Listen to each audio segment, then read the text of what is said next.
এলাকার মানুষ, আপনাদের ছেলে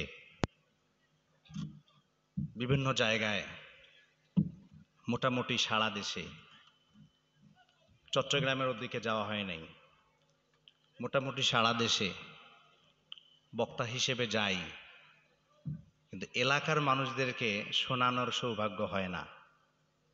তাই সুবর্ণ এই সুযোগে আপনারা আমার সকলেই মুরব্বী, মাথার মুকুট, আপনাদের সকলের ছেলে, সুযোগ হয়েছে তাই আপনাদের দু একটা কথা আপনাদের সাথে মোজাকারা করা, আলোচনা নয়, ওয়াজও নয়, একটু মোজাকারা করার জন্য বসলাম। আপনাদের কি কষ্ট হবে? কষ্ট করে এই মাদ্রাসাটাই তিলে তিলে আমি গড়ে তুললাম। সকলে আমাকে চেনেন। আপনাদের মাঝে বড় হওয়া, ভুল ত্রুটি মানুষের জীবনে স্বাভাবিক। ভুল যেহেতু ছোট, ভুল হওয়া স্বাভাবিক। চলাফেরা করতে, আসা যাওয়া করতে ভুল ত্রুটি অনেক হয়েছে। ক্ষমা দৃষ্টিতে তাকিয়ে দু একটা কথা মোজাকারা করব, আপনারা শুনবেন তো ইনশাআল্লাহ? আল্লাহ তাআলা তৌফিক দান করেন।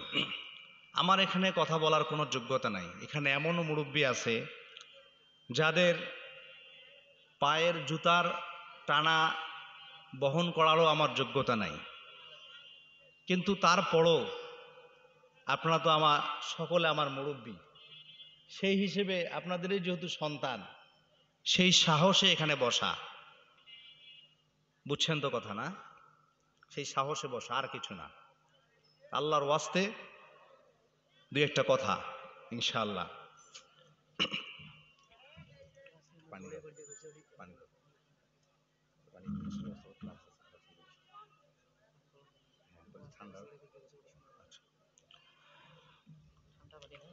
সালাম দেওয়া সুন্নত আর এর জবাব দেওয়া ওয়াজিব।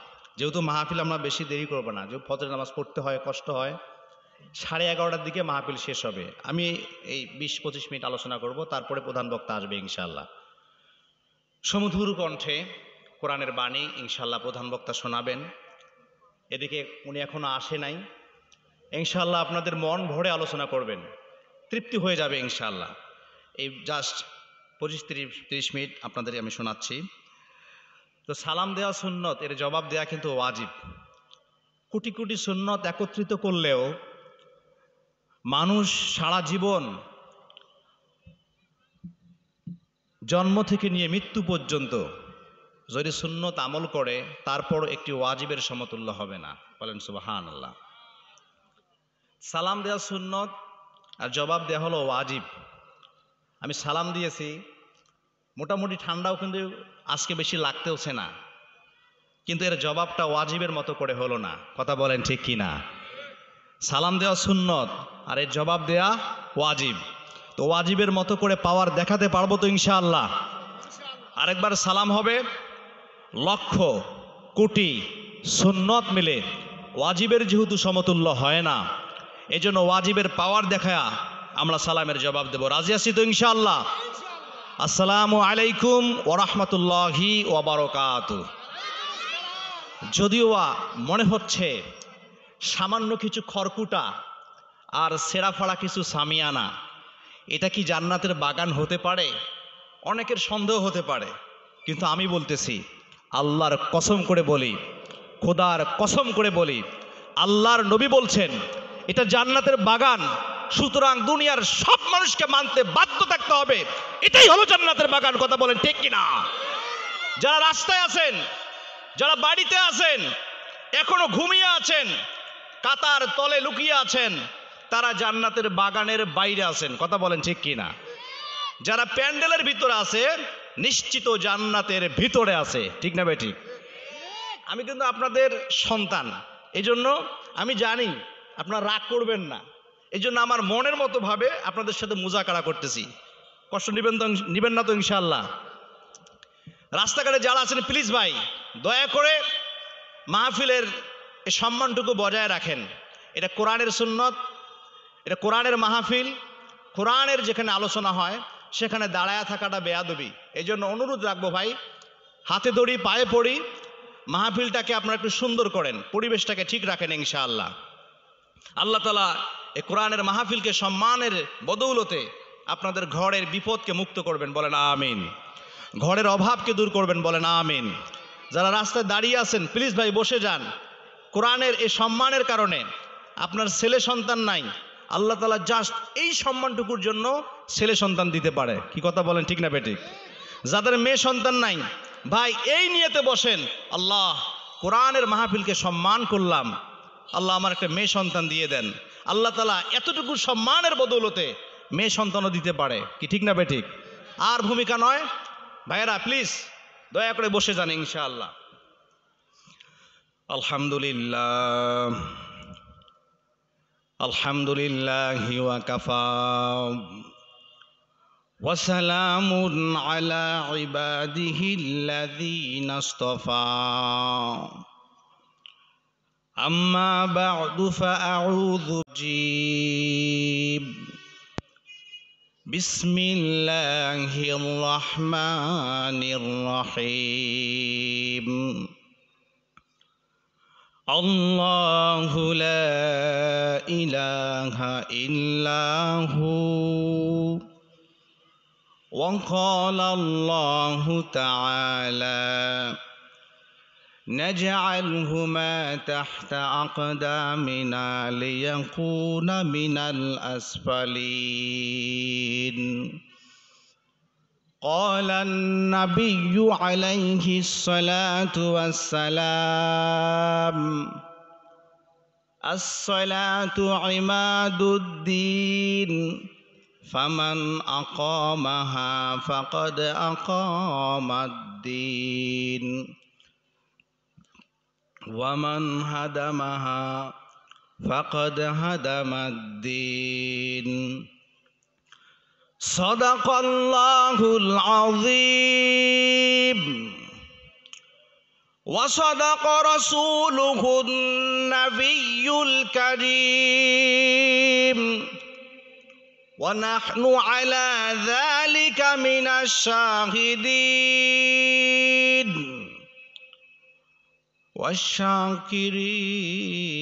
والشاكرين والحمد لله رب العالمين.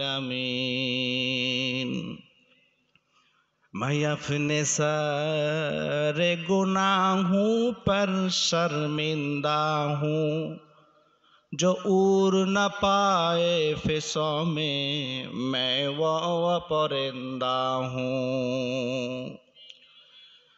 इलाही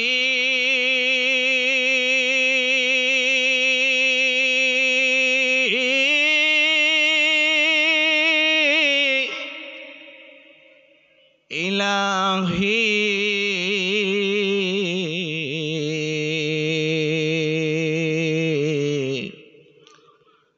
इलाही दिखा दे मक्का कैसे बसती है,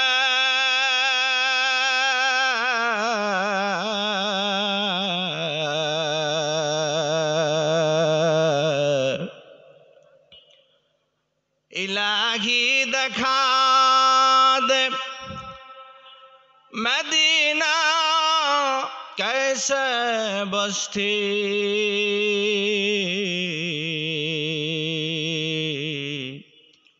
जो नाकाम घुमर भर भी, जो नाकाम घुमर भर भी बहरहाल कोशिश तो आशिक न छोड़े, बहरहाल कोशिश तो आशिक न छोड़े। अरे उससे तू है कमली वाला, तू है वो दबा ले, कभी तो दबा ले कभी वो दबा ले। ओ तू ये दुनियार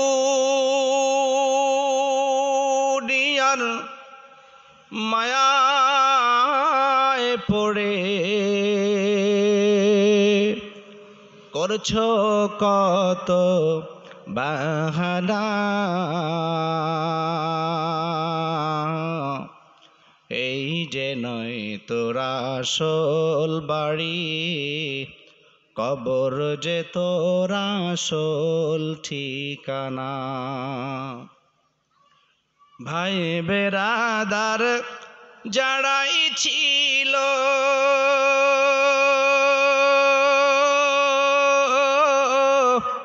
একে একে সব হারালো। ভাই বেরাদার যারাই ছিল, একে একে সব হারালো।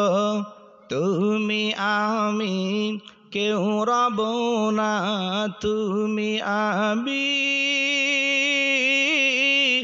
কেউ রব না, দিতে হবে রওয়ানা। এই যে নয় তোর আসল বাড়ি, কবর যে তোর আসল ঠিকানা।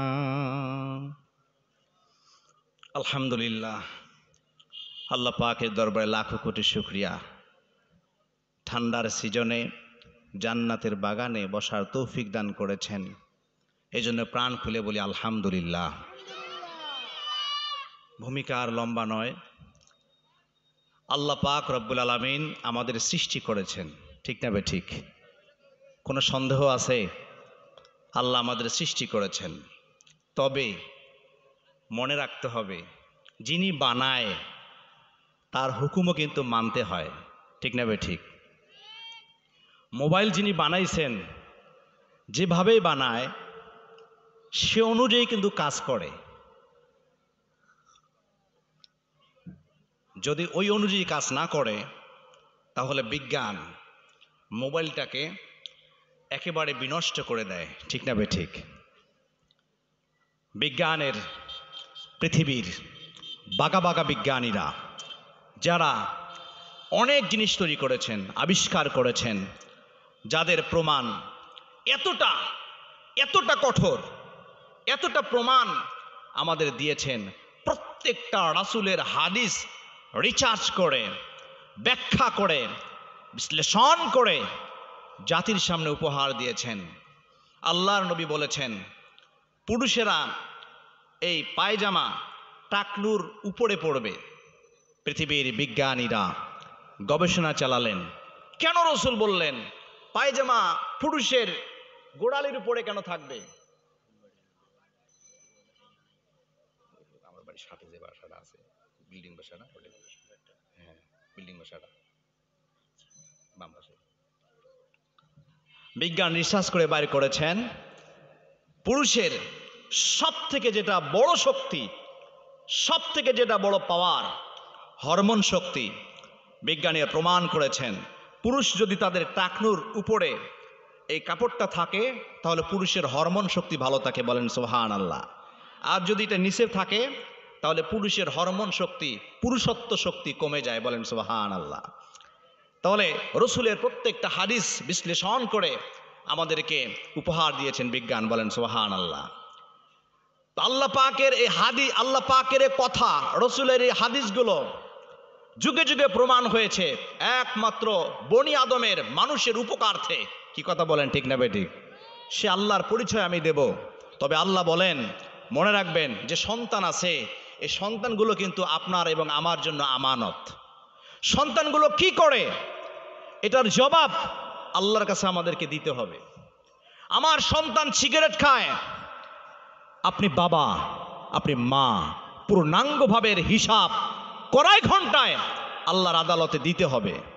আপনি মা, আপনি বাবা, আপনার সন্তান সিগারেট খায়, আপনি বাধা দিতে পারেন না, আপনি নিষেধ করতে পারেন না। আপনার এই বাবা এবং মার প্রত্যেকটা কঠোরতার সাথে আল্লাহ পাক আদালতে তার হিসাব এবং বিচার করবেন, বলেন নাউযুবিল্লাহ। ভাই, আল্লাহ তাআলা আমাদের সৃষ্টি করেছেন, তবে আল্লাহ তাআলার পরিচয় দিয়ে একেবারে সংক্ষিপ্ত আকারে আলোচনা শেষ করব। আল্লাহ তাআলা নিজের পরিচয় দিলেন যে আমি কত বড়, আমি কে। এটা বলার পরে সন্তানের দায়িত্বটা কি, আমি আপনাদের বুঝায় দিয়ে ইনশাল্লাহ শেষ করব। আল্লাহ পাক রব্বুল আমিন তিনি কে, তার নিজের পরিচয় সূরাতুল বাকারার 255 নম্বর আয়াতে তিনি উল্লেখ করেছেন। বলেন সুবহানাল্লাহ। আল্লাহ তাআলা কে? তিনি যে আমাদেরকে বানাইছেন, এই আকাশ এ বাতাস কিভাবে চলে, কেমনে চলে, তো প্রত্যেকটা জিনিসের সৃষ্টিকারী অবশ্যই থাকে। তো আল্লাহ তাআলা যে এগুলো বানাইছেন বা তিনি কে, এটা আমাদের পরিচয় জানার দরকার আছে, কি আছে না নাই? আল্লাহ তাআলা তার নিজের পরিচয় সূরাতুল বাকারার 255 নম্বর আয়াতে দিচ্ছেন। আল্লাহ বলেন, আল্লাহু লা ইলাহা ইল্লাহু।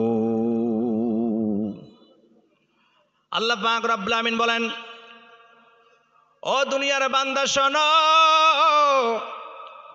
আমি আল্লাহ পাক রব্বুল আমিন ঘোষণা করলাম, এই পৃথিবীর মধ্যে যা কিছু দেখেন, পাহাড় দেখো, পর্বতগুলো দেখো, আকাশের বিশালতা, সূর্য, গ্রহ, নক্ষত্র, তারকারাজি দেখো, আমার আল্লাহ বলে সব কিছুকে আমি আল্লাহ পাক রব্বুল আলামিন সৃষ্টি করেছি। ও মুসলমান শোনো, আল্লাহ পাক তার নিজের পরিচয় দেয়। আল্লাহ ঘোষণা করেন, আল্লাহু লা ইলাহা ইল্লাহু।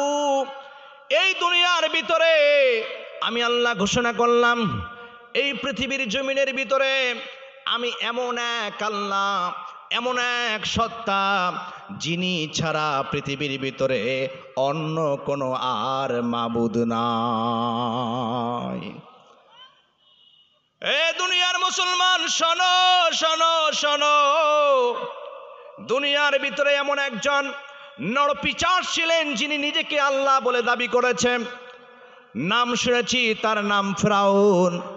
নিজেকে আল্লাহ বলে দাবি করে, অথচ এই ফিরাউনও রাতের অন্ধকারে সন্ধ্যাবেলায় পাহাড়ের নিকটে যাইয়া এক আল্লাহ পাককে সিজদা দেয়। সুবহানাল্লাহ।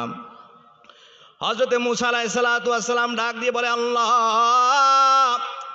এই ফিরাউন সারা জীবন মানুষদেরকে জ্বালাইছে জ্বালাইছে পুড়াইছে, এই ফিরাউন সারাটা জীবন আমার উম্মতদেরকে ধ্বংস করেছে। ও আল্লাহ, এই ফিরাউন এত জ্বালায়, এত পুড়ায়, এত কাটায়, এই ফিরাউনকে আপনি কেন ধ্বংস করেন না, কেন একে ধূলিসাৎ করে দেন না? আমার আল্লাহ পাক রব্বুল আলামিন ঘোষণা করেন, ও পয়গম্বর মুসা, ফিরাউনকে আমি 4টা কারণে ধ্বংস করি না। সুবহানাল্লাহ বলে। আল্লাহ পাক রব্বুল আমিন ঘোষণা করে, মুসা রে,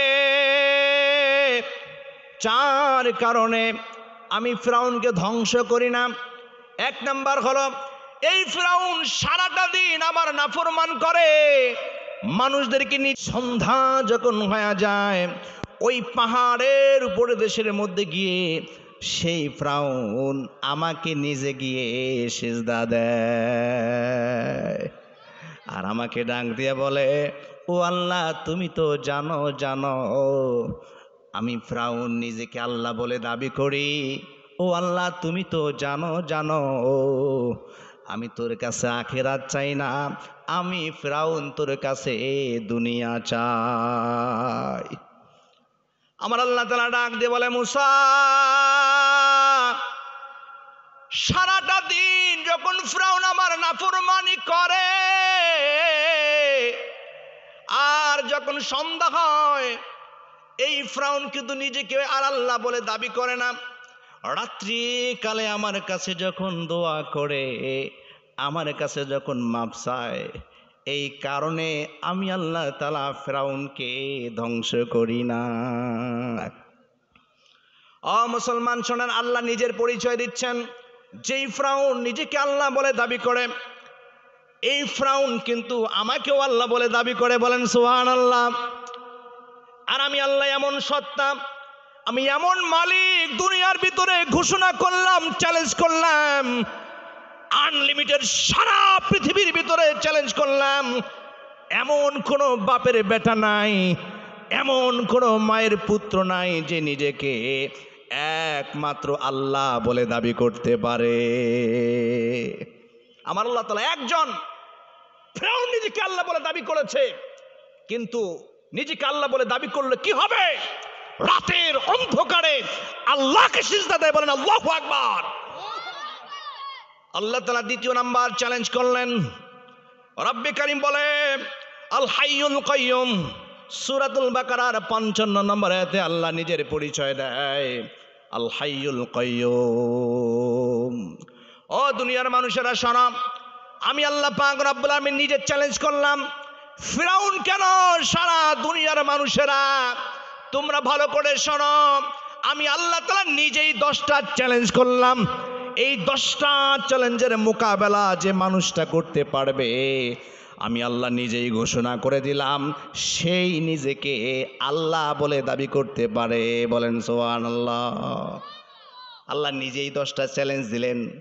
যদি কোনো মানুষ এই 10টা চ্যালেঞ্জের মোকাবেলা করে, তাহলে নিজেকে যদি আল্লাহ বলে দাবি করে তাহলে ঠিক আছে, কিন্তু আল্লাহ বলে এই 10টা চ্যালেঞ্জের মোকাবেলা আগে শুনতে হবে, বুঝতে হবে, তারপরেই মানতে হবে। কথা বলেন ঠিক কিনা?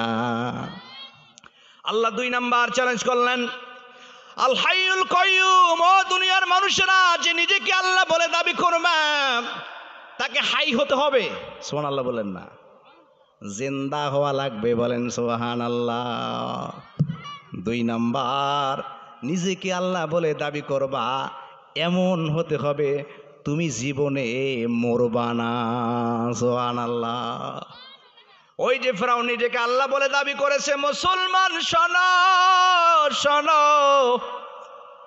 সারা জীবন মানুষদেরকে জ্বালাইছে, পোড়াইছে, অবশেষে ফিরআউনও কিন্তু দুনিয়ার মধ্যে নাই। সেও দুনিয়ার থেকে বিদায় হইয়া ওই অন্ধকার কবরে সেও গ্রহণ করে নাই, সুটকি হয়ে মিশরের জাদুঘরে বন্দী হয়ে আছে। ও মুসলমান শোনেন, নিজেকে আল্লাহ বলে দাবি করতে হলে জিন্দা হওয়া লাগবে। আর একটা শর্ত দিলেন, নিজেকে আল্লাহ বলে দাবি করবা, মনে রাখতে হবে তোমাদেরকে কাইয়ুম হওয়া লাগবে। বলেন সুবহানাল্লাহ। নিজের ক্ষমতা, নিজের দাপট, এটা কোনোদিনও নষ্ট হবে না। আজকে আমাদের সমাজের ভিতরে যিনি ক্ষমতায় ছিলেন তিনি কিন্তু আজকে সমাজের ভিতরে নেই, দেশের ভিতরে নাই, ক্ষমতাও শেষ, বাইরে পালানো শেষ। কথা বলেন ঠিক কিনা? আল্লাহ বলে যদি কোনো ব্যক্তি নিজেকে খোদা বলে দাবি করে, আল্লাহ বলে দাবি করে, ও মুসলমান শোনো, অবশ্যই তাকে সর্বসময় ক্ষমতার ভিতরে থাকতে হয়। আল্লাহু আকবার। আল্লাহ বলে ওই যে পৃথিবীর শুরু থেকে আবহমান কাল থেকে আমি আল্লাহ আছি, এখনো আছি, কিয়ামত পর্যন্ত আমার বিধান সারা পৃথিবী চলে, হাসরের ময়দানে চলবে, কিয়ামতের ময়দানে চলবে, সর্বকালের জন্য চলবে। বলেন আল্লাহু আকবার। আল্লাহ তার নিজের পরিচয় দিলেন, আমি এমন ক্ষমতাওয়ালা, আমার কখনো ক্ষমতা নষ্ট হয় না। 3 নাম্বার শর্ত দিলেন। আল্লাহ বলে যদি কোনো মুসলমান নিজেকে আল্লাহ বলে দাবি করে, 3 নাম্বার শর্তের মোকাবেলা করা লাগবে। আপনাদের খারাপ লাগতেছে? চলবে আলোচনা, চলবে। আল্লাহ বলে নিজেকে আল্লাহ বলে দাবি করবা, 10টা শর্তের মোকাবেলা কিন্তু করা লাগবে। বলেন সুবহানাল্লাহ। 3 নাম্বার শর্ত আমার আল্লাহ তাআলা দিলেন, ও দুনিয়ার মুসলমান শোনো শোনো, আল্লাহ বলে 3 নাম্বার শর্ত হলো লা তাখুযুহু সিনাতু ওয়ালা নাওম। আল্লাহু আকবার। এই তুমি নিজেকে আল্লাহ বলে দাবি করবা, তোমাকে কিন্তু কখনো ঘুমানো যাবে না। আল্লাহু আকবার বললেন না? নিজেকে আল্লাহ বলে দাবি করবা আর সারা রাত নাক ডরে ঘুমাবা, ধোঁকাবাজি ছাড়ার কিছু না। কথা বলেন ঠিক কিনা? এই ফিরআউন, তুমি নিজেকে আল্লাহ বলে দাবি করেছো, তোমার মতো নরপিশাচ এমন একটা দিন পাওয়া যায় এই যে তুমি ঘুমাও নেই। কথা বলেন ঠিক কিনা? নিজেকে এখন ভণ্ডর দলেরা নিজেকে আল্লাহ বলে দাবি করে, অথচ দেখেন রাত যখন হয়ে যায় নাক ডোডায় ডোডায় ঘুমায়। কথা বলেন ঠিক কিনা? আল্লাহ বলে আমি আল্লাহ পাক রব্বুল আলামিন আমার পরিচয় দেই, শোনম, লা তাখুযুহু সিনাতু ওয়ালা নাওম। আমি আল্লাহ তাআলা নিজেকে আল্লাহ বলে এজন্য দাবি করি, আমি আল্লাহ তাআলা কখনো কোনোদিনও ঘুমাই না। আল্লাহু আকবার। ও দোস্ত শোনো, শুধুমাত্র তাই নয়, রব্বে কারীম বলে আমি যদি ঘুমাই, বিজ্ঞান সায়েন্সটিক মেডিকেল সায়েন্স বলে একজন মানুষ যদি একদিন নয় 2 দিন নয় 10 দিন যদি কোনো মানুষ না ঘুমায়, ওই মানুষটা হয় পাগল হবে, না হলে দুনিয়ার থেকে বিদায় হয়ে মরে যাবে। সুবহানাল্লাহ। মানুষ, মেডিকেল সায়েন্স, পৃথিবীর বিজ্ঞানীরা বলেন একটা মানুষ যদি 10 দিন না ঘুমায়, হয় পাগল হবে না হলে মারা যাবে। আল্লাহ বলে, ও মুসলমান শোনো, আমি আল্লাহ পাক ঘোষণা করলাম, শোনো শোনো, আমি আল্লাহ তাআলা ঘোষণা করলাম, এই যে আকাশের ভিতরে সূর্য দেখো, চন্দ্র দেখো, তারকারাজি দেখো, গ্রহ নক্ষত্র যা কিছু দেখো, আমি আল্লাহ তাআলা নিজ কুদরতি হাতে মেনটেন করি। বলেন সুবহানাল্লাহ। আমি আল্লাহ পাক রব্বুল আলামিন যদি ঘুমাই, প্রতিদিন এই সূর্যটা পূর্ব দিক থেকে পশ্চিম দিকের মধ্যে ডোবে, এই যে তার নিজের কক্ষপথ অ্যাক্সিডেন্ট করে যে কোনো একটা বেখাইজা জায়গার মধ্যে পড়তে পারে, আমি আল্লাহ তাআলা ঘুমাই না। এই জন্য সূর্য নিজ নিজ স্থানে আমার কুদরতি ইশারায় চলে। বলেন সুবহানাল্লাহ।